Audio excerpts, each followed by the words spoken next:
కేశ్ ప్రసాద్ గారు, మరో అంశం చూసుకుంటే అక్టోబర్ 15 నుంచి ఎన్నికల ప్రక్రియ మొదలుపెట్టి అంతర్గతంగా చేయాల్సిన ప్రక్రియ పూర్తి చేసి 2026 జనవరి నుంచి 4 దశల్లో స్థానిక సంస్థల ఎన్నికలు నిర్వహించాలని నీలం సాహ్ని వెల్లడించారు. అంటే దాంతో ఉచిత బస్సులు ఏమైనా కార్యక్రమం ఉందా అండి? ఉచిత బస్సులు ఏమైనా కార్యక్రమం ఉందా?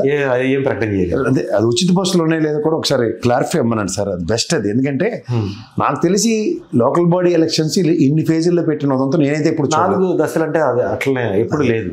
ఫస్ట్ది ఇది ఒకటి. రెండోది లోకల్ బాడీ ఎలక్షన్స్ అంటే రూలింగ్ గవర్నమెంట్కి 200% హెడ్జ్ ఉంటుంది. హెడ్జ్ ఉంటుందా? ఇంకోటి అంటే తెలుగుదేశం చరిత్రలో లోకల్ బాడీ ఎలక్షన్స్ పెట్టినదంతా లేవు. కొద్దిగా తాత్సారం జరుగుతుంది, ప్రత్యేకంగా తాత్సారం జరుగుతుంది.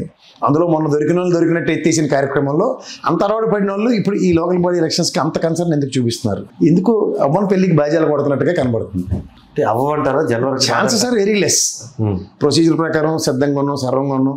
ఇప్పుడు బీసీ గణన జరిగింది తెలంగాణలో, మళ్ళీ కర్ణాటకలో కూడా మేమే చేసామని కాంగ్రెస్ క్లెయిమ్ చేసుకుని మళ్ళీ బీసీ పునర్గణన జరుగుతుందని చెప్పి కర్ణాటక చెప్పడం, వీళ్ళు కూడా అంటున్నట్టు లోకల్ బాడీస్లో ఇంత పర్సంటేజ్ అంత ఏమో ఈ పెట్టకథల కార్యక్రమం మళ్ళీ పోస్ట్ పోన్కి వెళ్తుంది అంటారు మీరు? ఖచ్చితంగా వెళ్ళే ఛాన్సే ఉంటాయి. నాకు తెలిసి ఆంధ్రప్రదేశ్లో అయితే మొన్న పులివెందుల ఒంటిమిట్ట ఎలక్షన్ చూసిన తర్వాత 4 ఫేజీలు అంటే ఉచిత బస్సు ప్రయాణంలో మంది మార్బలంతో లోకల్గా పరివర్తన చెందే ఎలక్షన్ అయితే లోకల్ బాడీస్లో కనబడుతుంది. ఒకవేళ పెడితే మునుగోడు ఎన్నికల్లో మనం చూసాం, అవుటర్స్ని ఎవరు రాకుండా అప్పటి ఎన్నికల అధికారి తీసుకున్నారు జాగ్రత్త.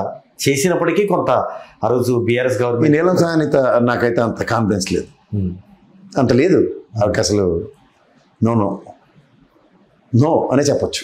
Because it's very clear and evident. మన పులివెందుల ఒంటిమిట్ట ఎలక్షన్ చూసిన తర్వాత అసలు నిజంగా చెప్పాలంటే ఆ 2 ప్రాంతాల్లో ప్రజలు పెరేడ్ చేయడానికి రెడీగా ఉన్నారు. మా ఊర్లో మేము ఒకడు ఓటు హక్కు వినియోగించుకోలేదు. దానికి సిద్ధమైతే చెప్పమనండి. ఈ ప్రాతిపదిక మీద ఎలక్షన్ పెడితే నో అబ్జెక్షన్స్. అంటే ప్రజలు లేని ప్రజాస్వామ్యాన్ని నెలకొల్పడానికి నీలం సాహ్ని గారు కంకణం కట్టుకుంటే వీఆర్ ప్రౌడ్ ఆఫ్ హర్. చూసాం అది మొన్న పులివెందుల ఒంటిమిట్టలో క్రిస్టల్ క్లియర్గా ఇట్స్ ఎవిడెంట్. ఇప్పుడు ఇదే లోకల్ బాడీస్లో అసలు అంత టెన్షన్ దేనికి? లోకల్ బాడీస్లో 200% హెడ్జ్ ఉండేదే రూలింగ్ గవర్నమెంట్కి. అయినా సరే ఎన్ని ఫేజ్లు ఇన్నంటే కానీ ప్రభుత్వ వ్యతిరేకత ఉండదంటారా? అంటే అదే ఎక్స్పెక్టేషన్తో 164 ఇచ్చారు. ఇచ్చి దాదాపు 16 నెలలు అవుతుంది. ప్రభుత్వం మీద వ్యతిరేకత రాదంటారా? అందుకే కదా 4 ఫేజ్లు మిషన్లతో లోకల్ బాడీ ఎలక్షన్స్ ఈవీఎంలతో పెడదాం అన్న డిబేట్ ఎందుకు వచ్చింది? లోకల్ బాడీ ఎలక్షన్ కమిటీ ఏదో చేసినట్టు అవన్నీ ఎందుకు జరుగుతున్నాయి? అది జరగకూడదు కదా. లోకల్ బాడీస్ ఎప్పుడు బ్యాలెట్ పేపర్లతో జరుగుతాయి. వైవిధ్యభరితంగా, వినూత్నంగా.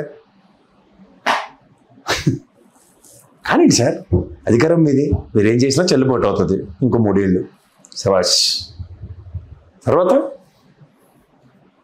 ఎక్కడో కూడా మా శాసన నాటుడు ఉండవు ప్రజాస్వామ్య పరిరక్షకుడు. అసలు రూపు తెచ్చింది ఆయనే కదా. రూపు మాపారు కదా, రూపు తెచ్చిందండి. రూపు మాపితే మళ్ళీ ఏదో రూపంలో ఇంకొక రూపం వస్తుంది, ఇంకో శాసనం వస్తారంటే రావచ్చు. ఇది ప్రజాస్వామ్యం సార్. ప్రజలు అంతిమ న్యాయ నిర్ణేతలు. వాళ్ళకి అన్యాయం జరిగినప్పుడు ప్రజల్లోంచే ఒక బడబాగ్ని వచ్చినప్పుడు ప్రజాస్వామ్య రక్షకుడు ఎవడో ఒకడు అవుతాడు. అంటే సార్వత్రిక ఎన్నికల్లో మీరు అన్నట్లు దశలనే విన్నాం. స్థానిక సంస్థల్లో దశలకు రీజన్ ఏంటి? ఇప్పుడు కమిషనర్గా ఉన్నవాళ్ళు 4 దశలు ఎందుకు పెడుతున్నామో చెప్పాలా? జవాబుదారీ ఉంటుందా? కమిషనర్ చెప్పాలా? ఉంటుంది. కానీ ఎవరికి ఇస్తారు ఎక్స్ప్లెనేషన్? పబ్లిక్ ఎందుకు? గవర్నమెంట్కి ఇస్తుంది ఎక్స్ప్లెనేషన్. ఇప్పుడు నోటిఫికేషన్ పలానప్పుడు వస్తుంది, ఈ ప్రక్రియ పూర్తి చేస్తాం అక్టోబర్ 15 నుంచి దశల వారీగా రిజర్వేషన్లు, తర్వాత బూతుల వారీగా ఇవి, తర్వాత ఓటర్ లిస్ట్ ప్రింటింగ్, ఇవన్నీ చెప్పిన వాళ్ళు 4 దశల్లో ఎందుకు పెడుతున్నామో చెప్పాలి కదా.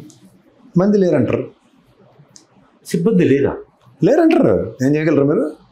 మన పోలీస్ పవర్ని మేము యూజ్ చేసుకోవాలండి. బికాస్ పోలీస్ అన్ని దగ్గర స్ప్రెడ్ అవ్వలేదు, బెటాలియన్ సరిపోవట్లేదు అంటే 4 ఫేజుల్లో పెట్టి సార్వత్రిక ఎన్నికలకి ఎలా సరిపోయింది? అది అప్పుడు సెంట్రల్ గవర్నమెంట్ బలగాలు వచ్చాయి అంటారు. ఏమో చెప్తారు. పెట్టకథలు వాళ్ళ దగ్గర రెడీగా ఉంటాయి సార్. ఎలక్షన్ కమిషన్ దగ్గర ఉన్న ఎక్స్క్యూజెస్ ప్రపంచంలో ఏ కమిషన్ దగ్గర ఉండదు. నువ్వు చూసుకొని కావాలంటే ఏదో కారణం చెప్పచ్చు. విపరీతమైన కుంటి సాకులు చెప్పడానికి వాళ్ళని మించిన వాళ్ళు లేరు. మాకు ఆల్రెడీ ఇంటెలిజెన్స్ రిపోర్ట్ వచ్చింది. ఈ లోకల్ బాడీస్లో విపరీతమైన రక్తపాతాలు వస్తాయి, విపరీతమైన ఇది వస్తాయని. మళ్ళీ ఎలక్షన్ అయిపోయినంటే మాత్రం చెదురుమదురు కట్టాలి తప్ప ఇంకేటి జరగలేదని వాతావరణ శాఖలో చెప్పేదాళ్ళే.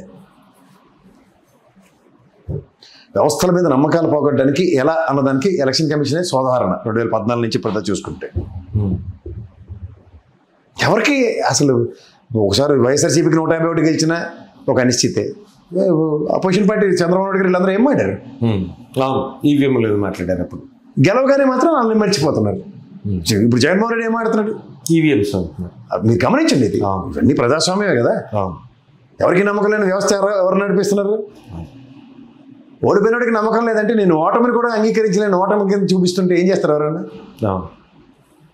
హ్యూమిలియేషన్స్ అంటే పర్సనల్ ఏం చేయడం పని చేస్తారు. అభివృద్ధి చెందిన దేశం అమెరికా అని చెప్పుకుంటున్న అమెరికాలో కూడా బ్యాలెటే వాడుతున్నారు ఈ రోజుకి. ఎందుకని ఈవీఎం వస్తాయి సార్, రిఫార్మ్స్ వస్తాయి, రాకుండా ఉండవు. జరుగుతున్నాయి కొన్ని పరిణామాలు సంతరించుకోబోతే. బీఆర్ ఎలక్షన్ సీట్లు అన్నిటి తర్వాత కొన్ని సమాధానాలు వాళ్ళే చెప్పవలసి వస్తుంది. కొన్ని కదలికలు తీసుకొస్తాయి, వ్యవస్థలో మార్పులు, పెనుమార్పులు. ప్రజాస్వామ్యంలో ప్రజలచే ఎన్నుకోబడిన ప్రజాప్రభుత్వాలే మార్పులు సంతరించుకోవడానికి వేదికలు అవుతాయి. ఇది గమనించాలి ఎవరైనా సార్. హలో, తెలుగు రాజ్యం ఛానల్ చూస్తున్నారా? సామాజిక, రాజకీయ, జీవన చిత్రణే తెలుగు రాజ్యం. అతిశయోక్తులు, అసత్యాలు ఉండవు. రాజకీయ కోణం కాదు, ప్రజా కోణమే కొలబద్ద. తెలుగు రాజ్యం వీక్షణ మీ ఉత్తమ అభిరుచికి నిదర్శనం.